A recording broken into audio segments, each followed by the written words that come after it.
Whole food diets. Can't figure out how to start a whole food diet every day? Tired, hungry after eating, not losing any weight? The first step to start a healthy whole food diet is cleansing your body of chemicals and understanding your body's need for fruits, veggies, grains, nuts, seeds, and berries, mostly known as whole foods. One of the biggest mistakes you can make while trying to first start a whole food diet is skipping meals.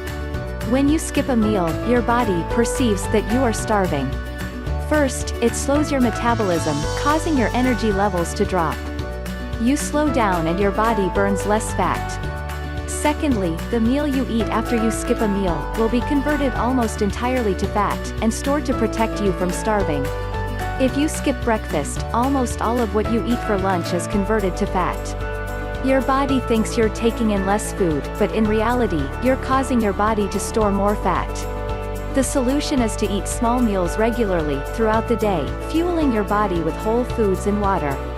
Your metabolism will increase, your stamina and endurance will increase, your appetite will decrease, and your body will produce less fat while it burns more. Your stomach will shrink back to its normal size, and a normal amount of food will leave you feeling completely full and satisfied. Learn to listen to your body, it knows what's best for you. Eat whole foods and drink water when you're hungry, and stop eating once your hunger is satisfied. Then repeat as necessary throughout the day. It really is that simple.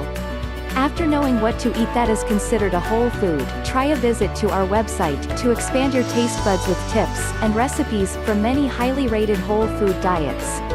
Take a peek at wholefooddiets.net.